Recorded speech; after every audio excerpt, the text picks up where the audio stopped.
Glory to that kind. Welcome back to Shady Corner Interviews. Today we have a special guest.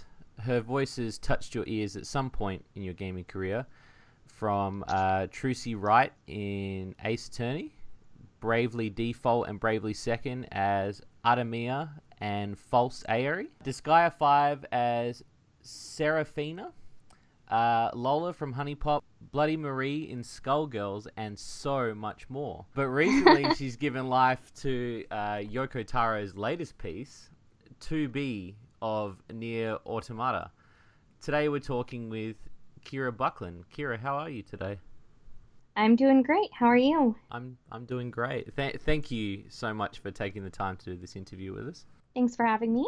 Let's go all the way back. How did you get into voice acting? What was the reason behind your career choice? I kind of got interested in wanting to be a voice actor when I was a teenager and started really watching anime and starting to get into video games and stuff, and just realizing that there are people who do the voices because, I guess you never really think about it that much as a kid. For example, it's kind of just like, oh, the characters are talking or whatever. And then we start thinking more about hey, they're this is a job that people can have and stuff. I thought it would be something that I'd like to do. And before that, I wanted to be a singer, but I just wasn't really musically gifted, unfortunately. So, it was kind of I knew I liked performing. I knew I liked using my voice. I liked acting, but I felt awkward on stage because I didn't know what to do with my body. And I'm camera shy. So it sort of was the perfect thing for me, especially because I was oh yeah, and I like anime and video games and wanted to be involved in that kind of stuff. And then when I found out that there were people who kind of do it as a hobby from home on the internet and stuff, that's sort of how I got started, just doing it for fun. Brawl Taunts was one of your earliest works back in the Newgrounds days with Kerbifor. You were known as Rina-Chan back then. What made you drop the name?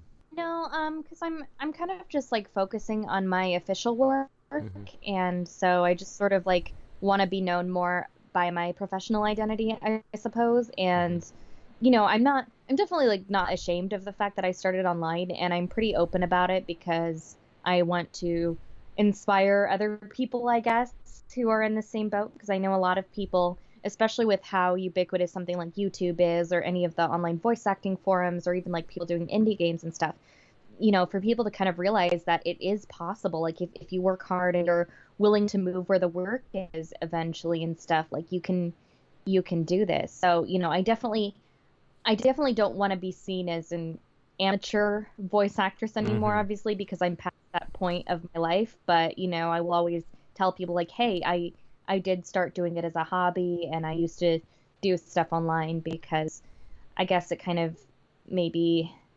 encourages them to pursue it. Moving from flash animations of Newgrounds, you moved into bigger productions. How did all that come about? What were the steps you took to get into the bigger stuff?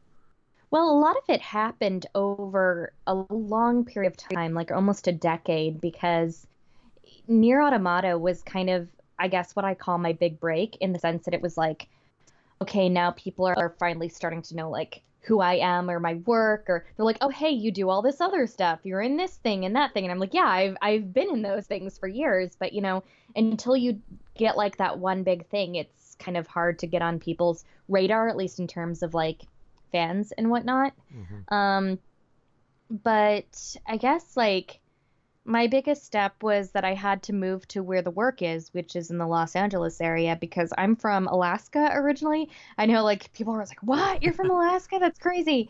But obviously there's not going to be voice acting work there. So, I did stuff as a hobby, and, I went to school up there, all that kind of stuff. And eventually I kind of had to make the choice, okay, it's going to be really expensive to, move to where the work is, because obviously the Hollywood area, it's not cheap to live here, and it's, moving away from family. It's a lot of sacrifices that, you kind of really have to think about. If this is something that you want to pursue, at least as a job, you can do it as a hobby from anywhere. But, yeah, so I, knew I wanted to move out here, but obviously didn't really have any connections. And then I found out that at Anime Expo, literally 10 years ago, this AX will be the 10th anniversary since I did this, but they used to have a competition called AX Idol, and an anime dubbing studio held that competition, and it was sort of like, sort of like a talent discovery thing. And if you win it, you get to go in and audition and see their booth. You don't get any guaranteed roles or anything like that, but it's sort of like it's a good way to get your foot in the door. So obviously I'm like, oh, I really want to win this and stuff. So I worked with an acting coach, and I did ended up winning, which was really cool. And they're like, hey, we like you, but you don't live in the right place, so let us know when you ever move here. And I did. And you said you moved from Alaska. Yeah. So what was it like living in Alaska? Well, I grew up there, so it was pretty much like that's what I was used to for most of my life. I mean, I'd come out here to visit different times, especially when I knew I wanted to move out to where the work is and stuff, but my family still lives up there, and I get to go back a few times a year, and I really do miss it, especially in the summer, because here it's been like stupidly hot. It's been almost as hot as David Bowie outside these days, and yeah. That's actually a good segue because I wanted to ask you about your obsession with David Bowie. Oh yeah, that's one of my favorite subjects. How'd you know? Would you say he was an inspiration in terms of vocals, or do you just really dig his music? Oh, I love everything about him. Like, I loved his personality. I loved how fearless he was. I love how he just like, he didn't go with the crowd. He did his own thing. He was hot as can be, like, let's be honest. Oh, And totally I honest, loved yeah. like the makeup that he did and the looks and like and obviously his music is fantastic, and he's gone through so many different changes and transformations throughout his career and stuff. And the fact that he had such amazing longevity, because this man had a career of 5 decades and he still never faded. Like, he was still the prettiest star, if you will. So, speaking of transitioning a bit, because I saw that you actually cosplayed as David Bowie. I've done a few of them. I've You've done done a Ziggy few. Stardust, Aladdin Sane, Halloween Jack, and Jareth. Do you still do a lot of cosplay? Yeah, I have not been having as much time to make stuff because I was trying really hard. Like, I feel like I'm not legit if I don't like learn to at least make some of my own stuff. So I was like Mhm. trying really hard, especially for JoJo costumes, because the pre-made ones you can buy are kind of junky most of the time. So I like am working on one for AX because I have to remake my Jolene. My 2B costume I just bought off eBay because that's like way beyond my skill level to even attempt to make that. And then at some point it's been on the back burner, but I'm trying to make a Gem and the Holograms costume. Yeah, the 2B costume is the costumes that they've got. They're extremely detailed. Yeah, especially like the embroidery Mm. stuff on the dress, because that's something that I feel like would be one of the hardest things about making it. And I know people who have handmade theirs and they look amazing, but Mhm. I just feel like I'm I'm not very good like artistically or creatively in terms of, like sewing, crafting. I try. I've tried to do certain things. I kind of want to get a different to be dress because I feel like mine doesn't look super flattering, but I don't know, we'll see. Do you cosplay as a lot of the characters that you end up voicing? Not all of them, obviously, because I don't have the money to do that. But the characters that I really like, or I just like their design a lot. And then obviously I cosplay some of the characters I don't voice. Like, I really like doing Jolene from JoJo. I mean, I hope that if she ever gets an English voice someday, it'll be me. But I was going to say you also the other passion you like is or the other hobbies you like are watching JoJo. yeah, and reading JoJo. I'm doing a panel for it at Anime Expo. I'm very, very excited. um Hi. so Sorry, Jareth came in the room. Jareth, say hi. Yeah. You want to be interviewed too? He might mew in the background. Oh, no, that's okay. It'll just make the video more adorable. It's all good. I know, you can't. And people have seen pictures of him on my social media, and they're like, he is so cute. You've already got fans on Instagram. The quest to become a voice actress, you said you traveled to California. You worked a couple of part-time jobs. Was it tough getting that first initial break while you were there? Yeah, definitely. And the thing about voice acting that I think is really important for people to know, and I've talked about this in guides on my forum a bit and stuff like that, but it's very different from a traditional career path where, say, you go to school for, like to work in law or something like that, or accounting, whatever have you, and then you apply for a company that you want to work for, and if you get hired, it's kind of like, okay, you have a job now in this field. But for, any kind of creative work, it's freelance work. So you don't get hired on by a specific company. You can work for different companies, like as you're what's called an independent contractor. But, you can, like, say you move out here and you get hired on a specific show or whatever. When that show's over, they're not obligated to use you again for anything else, or, you can't. It's kind of like you have to be constantly finding your next job and stuff.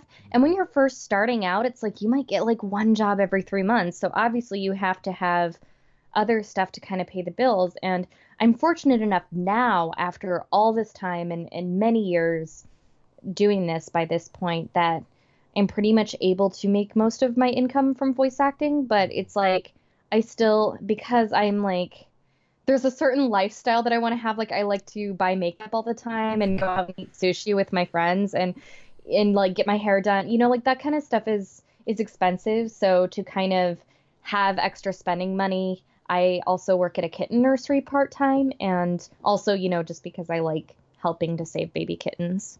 Is anything you do not adorable? Like you're working to save kittens. Well, sometimes the kittens do things that are not adorable. You get used to cleaning up a lot of poop in that job. So you moved out there, you were doing some part-time jobs. What was the first break that you got in terms of voice acting while you were out there, which sort of started the motion? Trying to think. I know one of the first anime that I recorded was Blue Exorcist, Mm-hmm. and that was it's like 5 years ago, I think, by this point. And one of the reasons that stood out in my mind is because we just went back and we did the Kyoto Saga part of it. So I got to revisit this character that I did when I was first starting out professionally. So I feel like I've, you know, improved a lot since then and stuff. So it was really cool to kind of get to revisit a character and reprise her after that much time. Voice acting for games that require translation, that come from Japan, do they require more work on your part to improvise, or do they give you heavy direction in terms of the performance? Yeah, usually it's very supervised, if you will. Like a lot of times they will actually have a client, which is usually somebody from the localization team who will come out and watch the session and kind of, we have a voice director there as well, whose job is to kind of guide our performance and make sure that it fits within the universe of the story and is true to the character. But when you have like that client there, they will often provide like additional context in terms of the game. Like, they will say like, okay, this is what it looks like. Because a lot of times, unless we're doing like a cutscene that needs to be done to picture, our lines are just going to be on a spreadsheet or whatever. So they can say like, for instance, like say I'm recording like Ace Attorney or something. And obviously when we do the little scenes, which are like pretty much the only thing that's voiced, like we get to see that. But because we're seeing that just like this short little clip, it's like, okay, here's what's going on in the case, like that's relevant to your character sort of thing. I mean, thankfully I didn't have anything spoiled for me when I played it because Yeah, I was going to say that must be one of the toughest parts of the job if you're doing voice acting and then, you probably say a line, you're like, oh, wait, that's part of the story. but even for Nier, it's like because there's different endings and different paths and stuff, and also the other thing too, we record so far ahead of time, like before the game comes out. So between that and like going back and then doing other stuff, and sometimes things can be in different order or if they need to pick something up or whatever. So it's like I felt like I wasn't super spoiled, like I still had a new experience with a lot of the stuff. Mm-hmm. Hi. I don't know if you could hear him. No, or not. it's adorable. I can hear it. Yeah. So you started the voice acting club, which was a place for people to connect with each other and get out there. What's inspired you to start that club? Yes, I'm actually really excited to get to talk about that because it's kind of like my big passion project this year. But So the voice acting club actually first started in like 2005 or 2006, I believe. And it started on Newgrounds. It started as like a thread because they used to have something called clubs and crews, I think it was. And it's like just like mega threads where people would talk about a certain thing, like, oh, here's one about anime, or here's one about, like whatever it was. And so I made one for voice acting because at the time there just wasn't really like, I mean, there was a voice acting community online, which I also started out on called the VAA, which sadly stopped existing fairly recently. But there wasn't really something for like the animator community or whatever. So I did that, but obviously in like one thread because you're not allowed to like make multiple threads. You can't edit or delete stuff, and so it just became like kind of a nightmare to try to organize. So I was like, hey guys, what if we move to an offsite forum, et cetera, et cetera. And that's how the voice acting club was born. And then over the years, it kind of just faded off because there were other communities. There were the VAA, eventually like casting call and that kind of stuff started coming up. And nobody on the staff, myself included, just had the time to maintain anything for the VAC. So just kind of like it went to like spam bots basically, and it just kind of deteriorated and wasn't really maintained anymore. So it went for a few years like that, and like we never really took it down. It just sort of stopped being a thing. And it was a little before Christmas time, I think, because I remember we launched it on the New Year. And I talked to some of the former staff and, members that I've known like forever. We got together on Skype and had a chat. And I'm like, hey guys, like this is kind of crazy, but what would you guys think about reviving the VAC? And they're like, huh, that sounds interesting. I put out a tweet on Twitter just to kind of get some feelers like, hey, for anyone who remembers the VAC, what would you guys think about a revival? And like, I don't know if like 200 people retweeted this thing or something. Like it was crazy.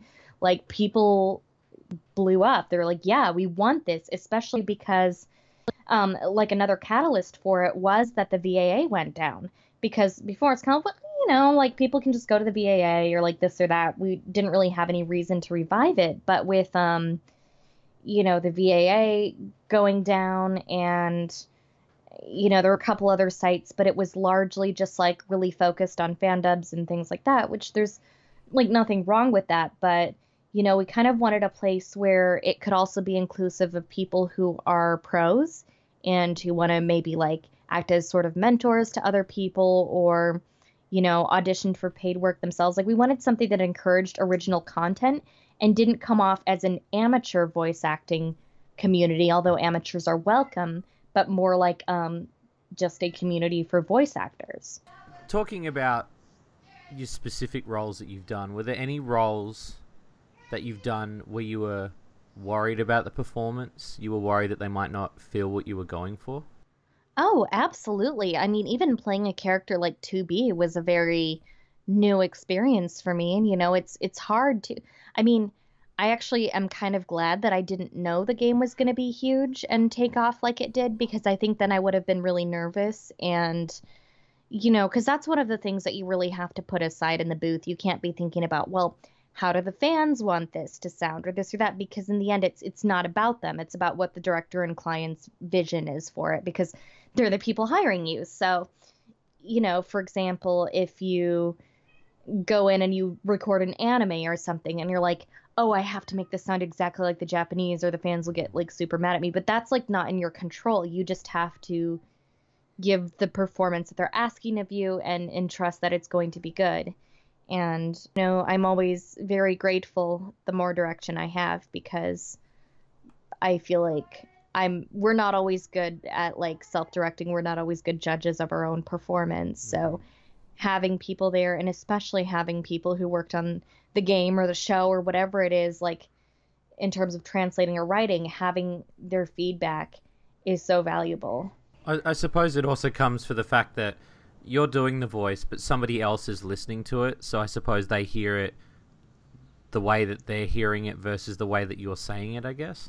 Yeah, or sometimes we may think we're conveying a certain emotion or feeling in the voice, and it turns out that it's not really obvious. Like, maybe we think, okay, I'm like, say this is a very common thing when you're doing games. The character's supposed to be pained or something, and it's supposed to be kind of like, okay, I'm fighting through the pain, I'm gonna do this or whatever. But, how much pain you have in that line is largely dependent on the context and what they want and stuff. And so sometimes they'll be like, oh, I think I'm like sounding pained, and they're like, no, it didn't feel like you had any pain in there. So, it's always good to kind of get other people's perspective. Because then otherwise somebody would be playing it and be like, what? She sounds fine, but her leg is broken or something. She just got stabbed. Why is she, Do you find that you just have to punch yourself in the gut or something like that to get the full pain? I feel like having some physicality for like sounds and efforts is really, really helpful. Like if obviously you can't get too wild or crazy because you're in a booth, you're in a confined space, and you kind of have to stay in place. But if I'm doing like sword attacks or something, I always like sort of just very like in a small way, like physicalize, like swinging a sword, like or something, because it's so much easier if you are making the motion or some form of it. Even things like the way you're standing, like the, this or that. Like if you're playing a character who's very like kind of confident and haughty, you might want to, sort of stand with your nose in the air and like stand up really tall. And then, if you're like playing a character who's not, then maybe you're like a little more hunched over, or like, I don't know. There's just little things that can kind of help. Factors, really. Yeah. And I'm trying to do more of that, actually, because that's one thing I notice whenever I watch my friends who have theater on-camera backgrounds recording. They're so much more physical in the booth than I am, because I just come from straight-up voiceover. So I watch them and I'm like, oh, that seems to help. I should do that. Were there any roles in your career that you've said no to? Not really. Like, it's... I think the one time I ever walked away from a project was like just like an indie game that I was doing online, and it was mainly because I tried to make it work, and the guy who was making it was just super, super disrespectful, like, wow. Insulted me constantly, this and that, and there was a point where I'm like, it wasn't worth what he was paying me to put up with. Exactly. Being treated like garbage. So... And, we will all have times when we work with difficult directors or difficult clients or, whatever have you. And usually it's just kind of, hey, there's good days and bad days. But in this particular case, because it wasn't exactly a professional job and the guy was just so rude, I was like, I don't feel comfortable doing this. Are there any roles in gaming? You already mentioned earlier about JoJo. Are there any roles in gaming or even anime you'd like to do, and what would you like to do the most? I would love to be Dizzy in Guilty Gear. Oh my god, that'd be amazing. Doing something in Guilty Gear would be like, yeah, I want to do that so bad. Or if I couldn't be Dizzy, I want to be Jacko. And I'd love to, because I already got to be an Ace Attorney. That was something on the list for a long time. I'd love to be in Street Fighter. I feel like that's a super unrealistic goal, but hey, you never know. Speaking of between the differences of anime and gaming, is there a different process to the voice acting, or is it pretty much the same? I would say the biggest difference is because obviously in anime, everything has to be done to picture, no matter what. You have this fully animated thing.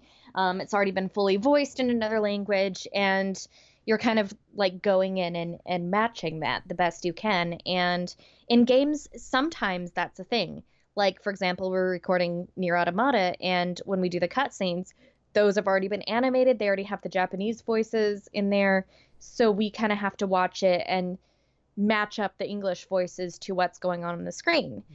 And also, just sort of keep the same feel of the Japanese voices, of course. But a lot of times in games, when you have, like, just the conversation bits where it's not like an animated cutscene, you don't necessarily have to worry about timing. A lot of times we will listen to the Japanese clip for reference, but sometimes there'll be timer, like sometimes they'll be like, okay, for this sound it has to be the length of the original or shorter, or occasionally like it has to be like exactly the length of the original, especially for battle sounds and stuff like that. But I would say there's a little more freedom in recording games just because you don't have as many time restrictions with the visuals and such. Let's talk about 2B. How did this project land on your desk? I just, got an email saying, hey, there's a new project coming up. If you'd like to audition, set up a time and come in and do that.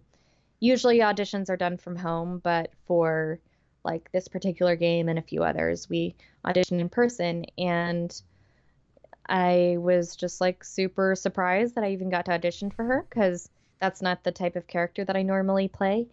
And but I was excited because I wanted to play like a strong female character type of deal. So I gave it my best shot, and then I found out like, hey, you're cast in this game, and I was wondering what character I got, and I didn't expect it to be 2B, especially because she's like the main character and stuff, which I found out later. And then when I found out it was 2B, I'm like, wait, what? And like she's the lead, and So initially, you had no real idea that this was going to be as big as it was. No, because I mean, I don't know if anybody really saw that coming because the original Nier and Drakengard games, they have like like a cult fan base who are very into it, but it wasn't something that was like super mainstream or widespread. And I think they kind of thought that it was probably going to be like that. Um, and then it just started gaining, and I won't lie, I think a lot of it had to do with 2B's character design, how it sort of just like ended up blowing up the internet. So after we'd already recorded everything and I was seeing like images of 2B everywhere online, I'm like, that's my character. That's coming out. Oh, I hope everybody likes it. And like I got a ton of hate when it came out. So that's one of the things that's really hard. Like, I love voicing a popular character and I wouldn't trade it for anything, but that's something that I just really have a hard time with is people not only criticizing my voice, but like criticizing me as like a person and everything about me because they don't want this character to have a voice in English. That's always hard with the subs and dubs situation.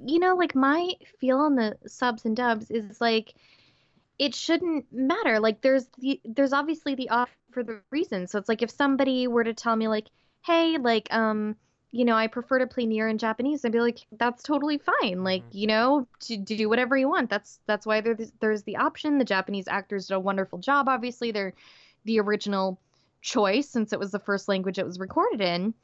But it's when people are like super mean and personally insulting to the voice actors where I'm like, that's not really cool because it's like there's no reason you can't just play in Japanese. Like it doesn't take anything away from the original product if you don't like the English voices. But there's this whole like, oh, you ruined my waifu kind of thing, and No, that's completely understandable. Like, I get that a lot when I cover any video game that's got dubs versus subs, and we've recently started doing an anime review show, and it's the same situation. People can't separate between, this is the way they heard it. They don't want to hear it any other way. It's the same with like.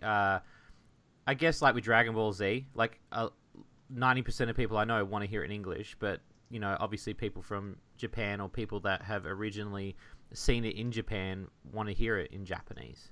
yeah, and I just feel like sub versus dub shouldn't even be an argument because it's like whatever you want, and a lot of times it's not always the same option. Like there's some things that I prefer to watch or play subbed because it's like I just prefer it or that's what I'm used to or whatever for those characters. So it's like it's like do whatever you want for that particular media and just don't be a jerk about it. Like you can be critical if you don't like something, but it's like it doesn't have to be personal. Well, don't worry, you did an amazing job. Oh, thank you. So 2B is quite a powerful character. Did the team direct you on how she should feel, or did you try a few things out first? A lot of times they just give context and they're like, hey, here's what's going on in the scene. Obviously they tell you a bit about your character and this and that. And how it usually works in terms of direction is you'll see the line on the page. Obviously, you can kind of see the other lines around it to sort of get an idea of what you're responding to. Because obviously, we're not there with the other actors. I didn't even hear what 9S sounded like until after the game came out. And so, we'll try the line 2 or 3 times normally. And then they'll say like, kind of like where they want to redirect from there. So, for example, I might have a line they say or whatever, and like, okay, that's good, but that's too much emotion for what she's doing in this scene, so dial it back a little, and then you do another take and this and that. So it's a very like collaborative process when you get down to it. You're friends with the voice actor that played 9S, Kyle McCarley? Yeah, we actually became friends after the game came out because I was like, hey, you're my 9S, and he's like, hey, you're my 2B, and then we did like an AMA on Reddit, and then we started like doing the streams and stuff. So Currently, you were streaming the game with Kyle McCarley, live streaming. You haven't seen the ending yet, or you don't know what happens? yeah, I have. Oh, you have? Did you enjoy the entire game, its arc? It's heartbreaking. It's so sad. I'm like, I just want them to be happy. It's not.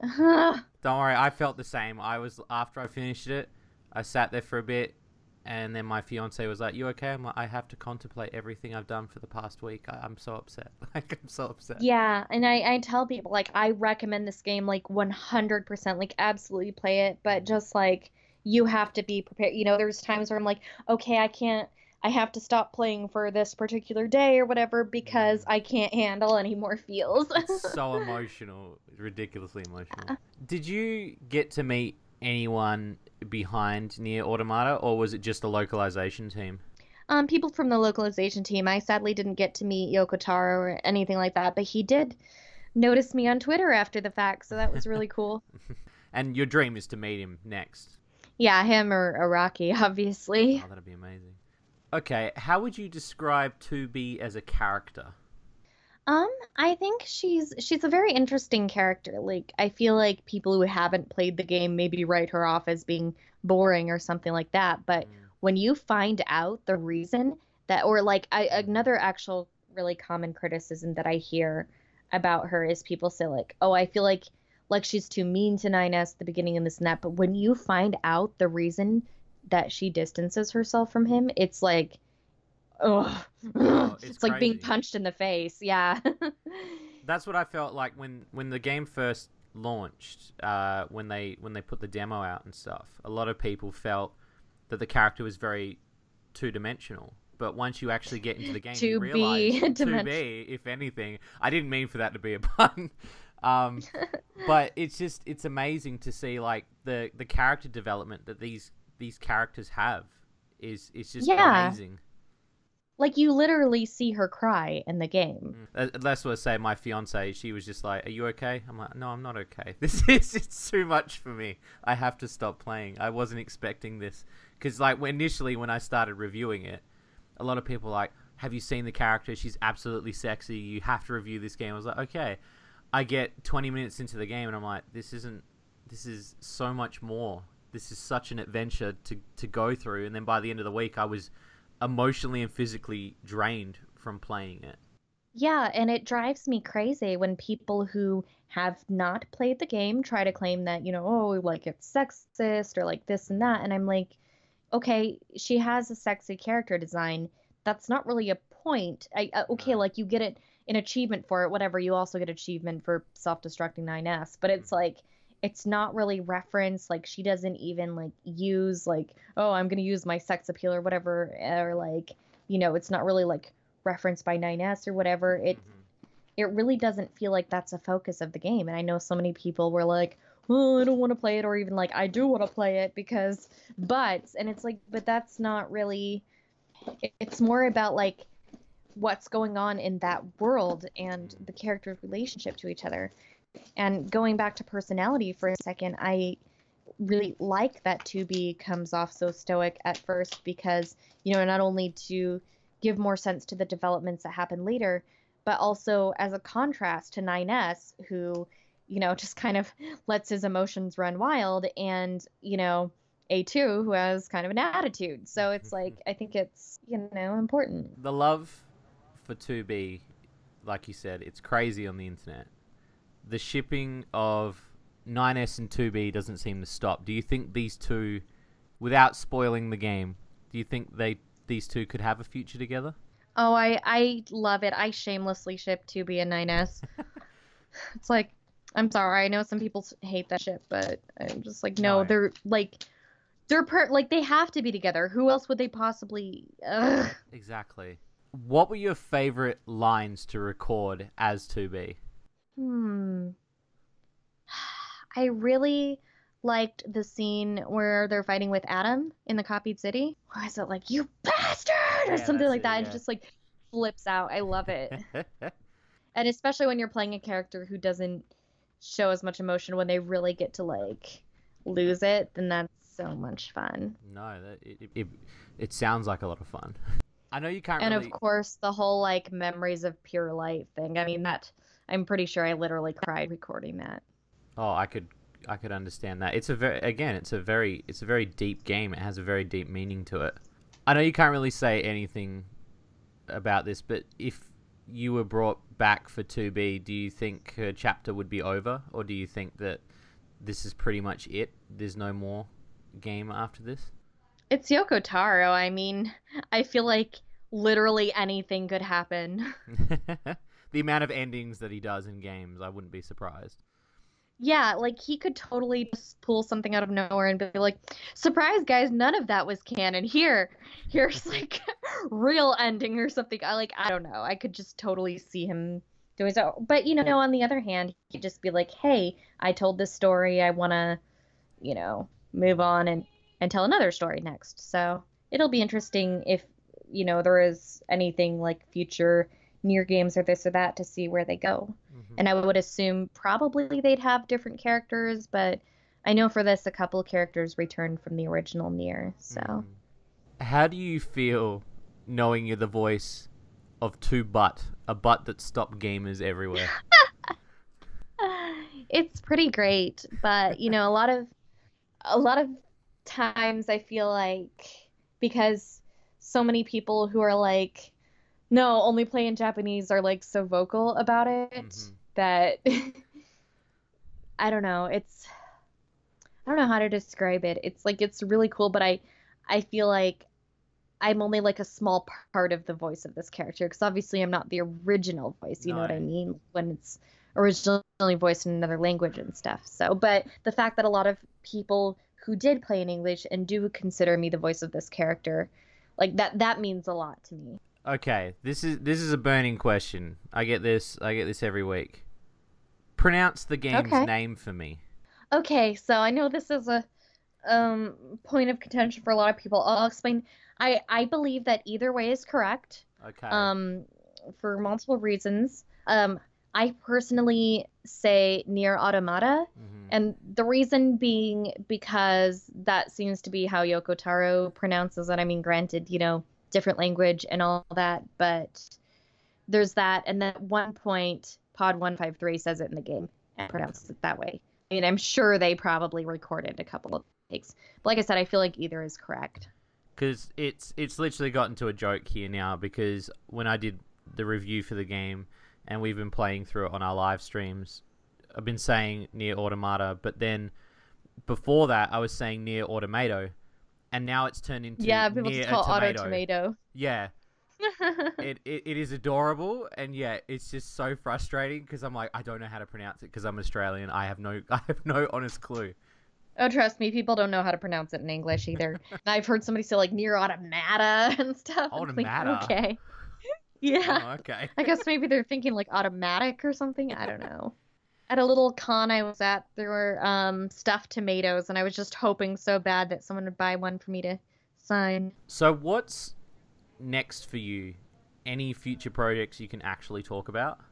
Well, in terms of things that recently came out, my other character for Fire Emblem Heroes recently came out, Katarina. So that's exciting. I finally summoned her after saving up some more orbs, and I just like kept resetting till I could get the red wings. I'm like, I want her so I can have both my characters. And then I finally did. A couple shows I'm in came out on Hulu recently, so that's real cool.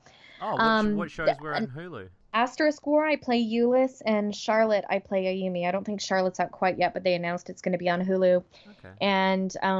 And also I finally got to join the cast of the Fate universe as Olga Marie in Fate Grand Order, the anime movie, and I believe that's premiering at AX. I definitely want to go check it out. Do you find now that you've done Nier that the doors are opening up a lot more quicker now? Like a lot more people are wanting to get your voice? I mean, here and there, I think it's helped. Like, it's helped more in terms of like publicity and fan base more than anything, and like social media and stuff like that. But in terms of actually getting work, I feel like a lot of times it's more about the places that you're connected with, and they'll send out audition emails or, have people come in or whatever. And I feel like a lot of times it's kind of just based on like, the clients will hear all the different auditions and just kind of pick the voices that are most fitting. So, I can't really say for sure. It's possible some of them maybe like saw my name on the file and were like, oh, okay, she was in Nier or whatever, but you never really know what the factors are for getting cast or not getting cast. We do a show on our channel called Dat Game. We do like Dat Game shorts. And the reason why we do Dat is because it's from that meme of I forget who it is, but where he says Dat ass.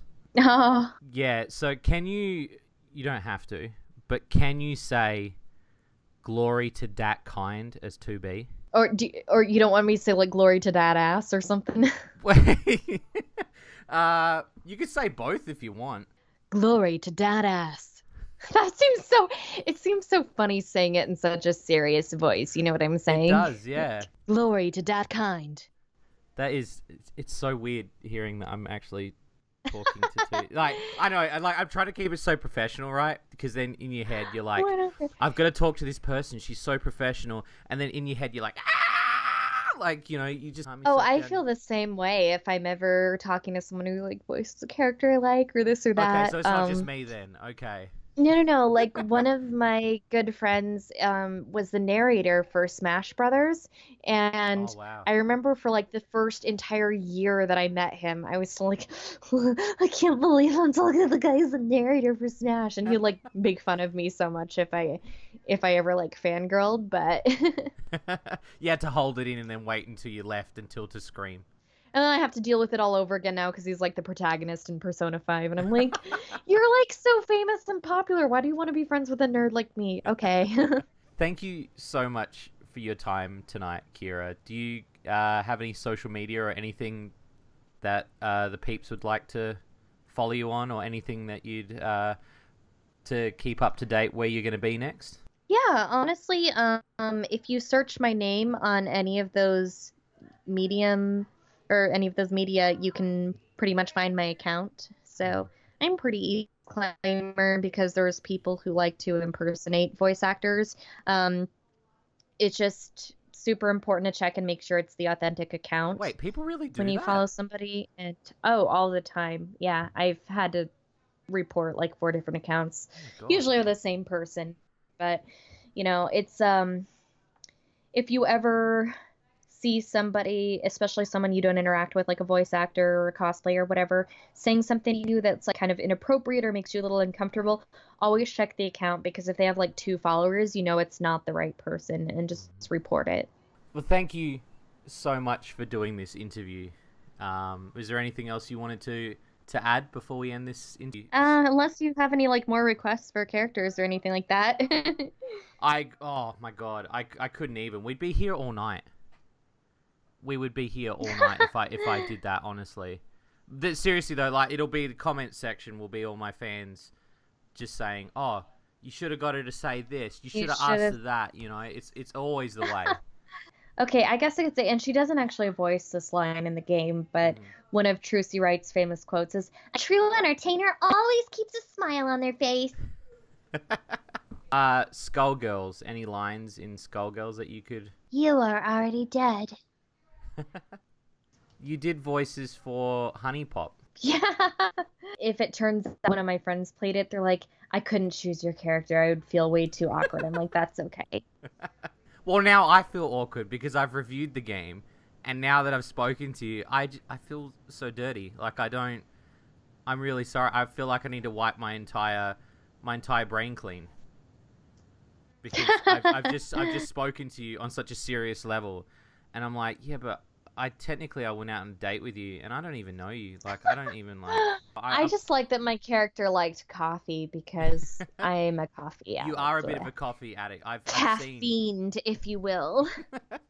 Thank you so much for taking the time tonight. I know it's pretty late, but I know you're a night owl, so. Oh, I am. Yeah, I often work till 2 a.m. on the nights that I work at the nursery, so. Thank you very much, and thank you to the peeps who've been listening. Hope you enjoyed this interview with. Jared's saying goodbye! I can Well, you jump. couldn't hear him. He's across the room, but. Did you want to say goodbye? I know I'm like the most obnoxious cat mom ever because I'm like constantly my cat's babies and post pictures of him because he's like super photogenic. I call him my pumpkin spice latte. Pumpkin spice latte. Yeah, he looks like a pumpkin spice latte. You've He's got fluffy too. you got photos of him on Twitter, obviously. Yeah, I mean I've posted all my cats, but I'm just constantly posting him because he's so, he's fluffy and orange. Like he looks like a pumpkin spice latte. I'll be sure to add that into the video.